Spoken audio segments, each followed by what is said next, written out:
اگر میں امام صاحب سے سوال کروں کتنے لوگ نمازی فجر میں ہوتے ہیں، امام صاحب خاموش ہو جائیں گے۔ میرے بھائیوں، اپنی مسجدوں کو شاندار نہیں، اپنی مسجدوں کو جاندار بناؤ۔ مسجدوں کو بڑا بنا لینا، مسجدوں کو شاندار بنا لینا، مسجدوں میں ٹائلز لگا لینا، پتھر لگا لینا، نل لگا لینا، یہ بڑی چیز نہیں ہے۔ مسجدوں کو آباد کرنا یہ بڑی چیز ہے۔ شاعر کہتا ہے مسجد تو بنا دی شب بھر میں ایمان کی حرارت والوں نے، مسجد تو بنا دی شب بھر میں ایمان کی حرارت والوں نے، دل اپنا پرانا پاپی ہے برسوں میں نمازی بن نہ سکا۔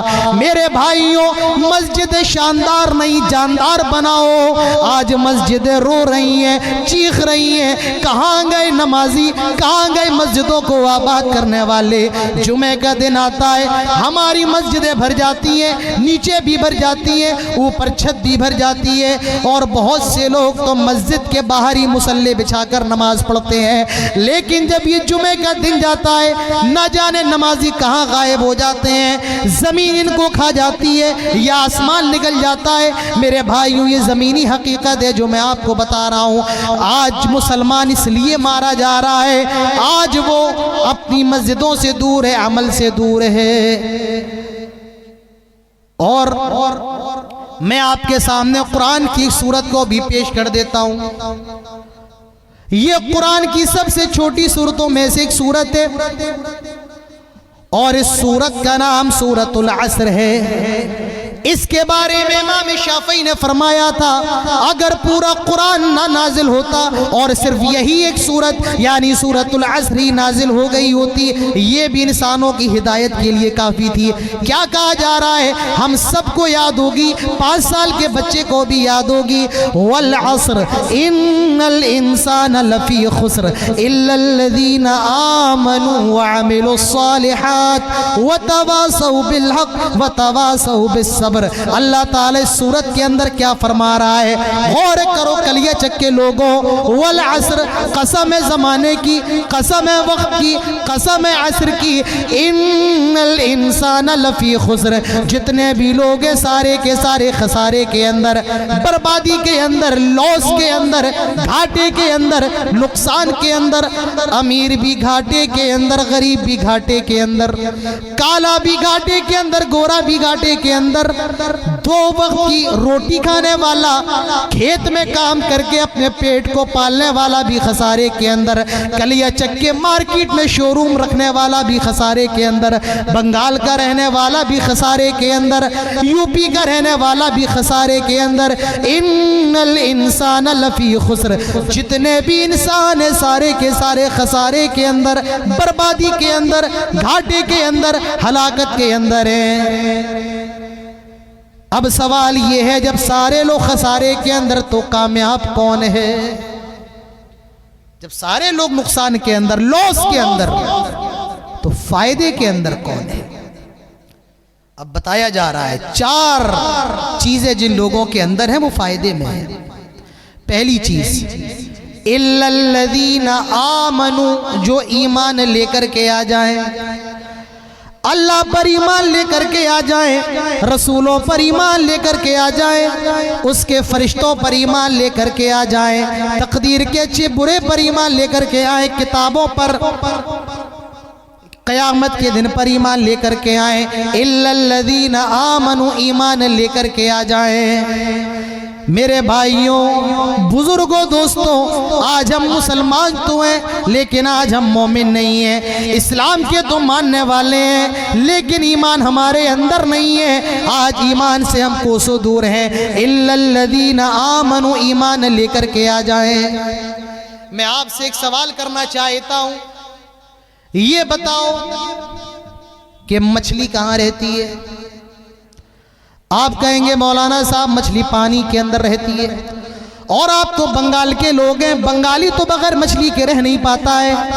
آپ کو اچھے طریقے سے معلوم ہے مچھلی زمین پہ نہیں رہتی ہے، مچھلی ہوا میں نہیں اڑتی ہے، مچھلی آپ کی جیب میں نہیں رہتی ہے، مچھلی پانی کے اندر رہتی ہے۔ اور اگر مچھلی کو مارنا ہے تو اس کو مارنے کے لیے پانی سے باہر نکال دو، مچھلی آٹومیٹک تڑپ تڑپ کے بلک بلک کے مر جائے گی۔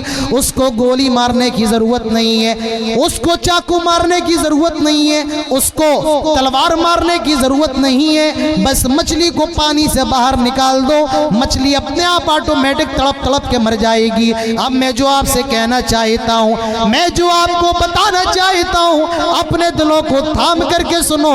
جس طریقے سے مچھلی جب تک پانی کے اندر رہتی ہے زندہ رہتی ہے، کیونکہ اللہ تعالیٰ نے پانی کو مچھلی کی زندگی بنایا، پانی کو اللہ نے مچھلی کی لائف بنا دیا، جیون بنا دیا۔ جب تک مچھلی پانی کے اندر رہتی ہے زندہ رہتی ہے، اور جب پانی سے نکل جاتی ہے مر جاتی ہے۔ یہی مثال ایک مومن کی ہے، جب تک مومن ایمان کے اندر رہتا ہے، زندہ رہتا ہے، کامنان رہتا ہے، کامیاب رہتا ہے، نمازی رہتا ہے، نیک رہتا ہے، دیندار رہتا ہے، اور جب یہی مومن ایمان سے نکل جاتا ہے، دنیا بھی تباہ ہو جاتی ہے، آخرت بھی تباہ ہو جاتی ہے۔ جب تک ایمان میں ہے مومن کامیاب ہے، مومن فلاح پانے والا ہے، مومن ستارے اعظم ہے، اور جب ایمان سے نکل جاتا ہے وہی اس کا انجام ہوتا ہے، جو انجام اس مچھلی کا ہوتا ہے جس کو تالاب سے پانی سے نکال دو، یعنی وہ تڑپ تڑپ کے مر جاتی ہے۔ یہی حال ایک مومن کا ہوتا ہے۔ اِلَّا الَّذِينَ آمَنُوا، پہلی چیز ایمان لے کر کے آ جائیں۔ دوسری چیز وَعَمِلُوا الصَّالِحَاتِ، صرف ایمان لے کر کے آ جانا اور صرف کلمہ پڑھ لینا، لا الہ الا اللہ محمد الرسول اللہ، اور یہ سمجھ لینا کہ صحابہ مسلمان ہو گئے، اب نماز کی ضرورت نہیں ہے، اب روزوں کی ضرورت نہیں ہے۔ تو میں آپ کو بتاتا چلوں، یہ آپ کی سب سے بڑی غلط فہمی ہے۔ اللہ نے ایمان کے فوراً بعد نیک عمل کو جوڑ دیا ہے، وَعَمِلُوا الصَّالِحَاتِ۔ آئے لوگوں، تمہیں نیک عمل بھی کرنا پڑے گا۔ فجر کی کڑکڑاتی سردی میں صبح اٹھ کر وضو کرنا پڑے گا۔ اگر گرم پانی نہیں ہے، ٹھنڈا پانی، برف سا پانی ہے، اس پانی میں بھی تم کو وضو کرنا پڑے گا۔ رات میں بیوی سے بستری کی ہے، ملاقات کی ہے، صبح فجر میں آنکھ کھل جاتی ہے، اٹھنا پڑے گا۔ گرم پانی نہیں ہے، ٹھنڈے پانی سے ہی غسل کرنا پڑے گا، لیکن فجر کی نماز کے لیے مسجد میں حاضر ہونا پڑے گا۔ وَعَمِلُوا الصَّالِحَاتِ، گرمی کی چلچلاتی دھوپ ہے، گرمی کی سڑی گرمی ہے میرے بھائیوں، تمہیں کھیت میں کام کرنا ہے، بھٹی میں کام کرنا ہے، فیکٹری میں کام کرنا ہے، اور یہ سوچو چلو گرمی زیادہ ہے روزہ چھوڑ دیتا ہوں، کھیت میں کام کرنا ہے روزہ چھوڑ دیتا ہوں، ابھی آگ کے سامنے کھانا بنانا ہے روزہ چھوڑ دیتا ہوں۔ وَعَمِلُوا الصَّالِحَاتِ، میرا دین کہتا ہے کہ نہیں روزہ نہیں چھوڑ سکتے ہو۔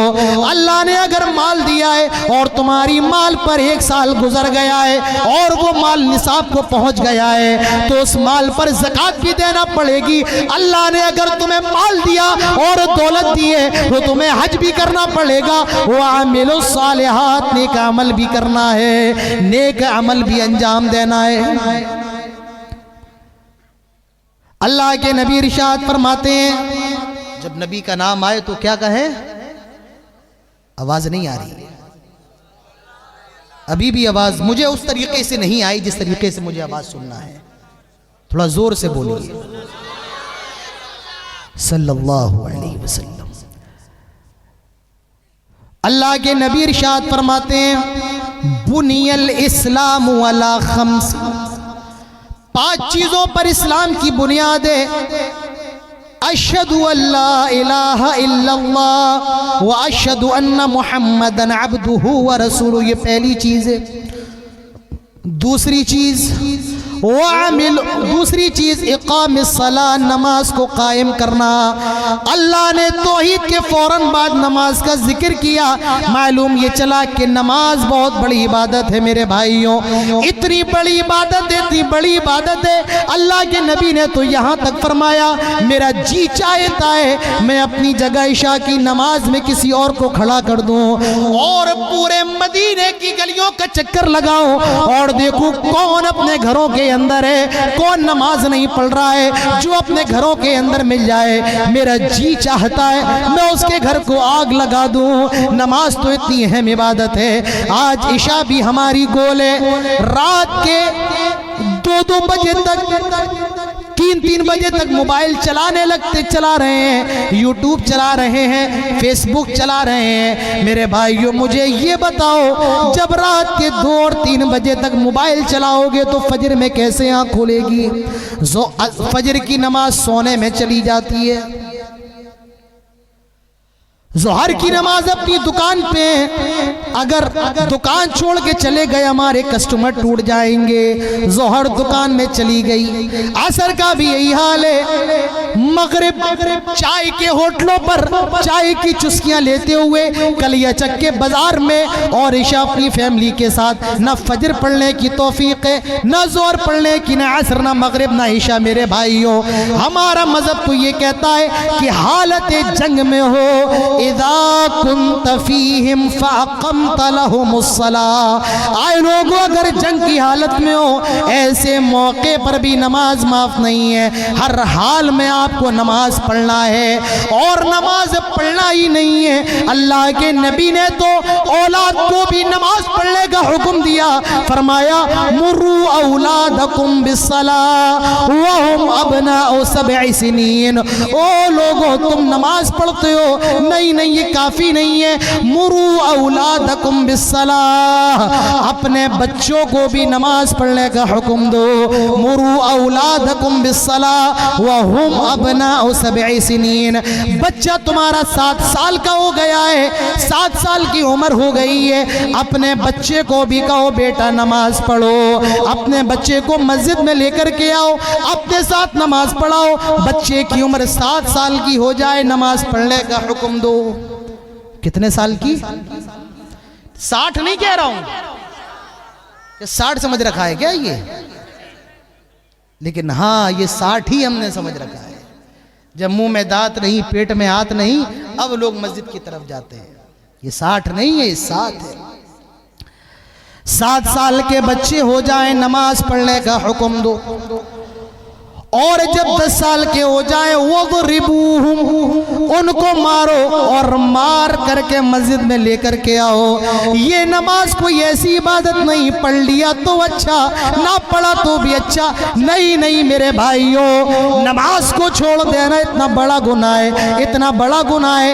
اللہ کے نبی ارشاد فرماتے ہیں من ترک الصلاۃ متعمدا فقد کفر، جس نے جان بوجھ کر نماز کو چھوڑ دیا، نماز کو ترک کر دیا، فقط کفر، کافر ہو گیا، اسلام سے خارج ہو گیا، اسلام سے نکل گیا۔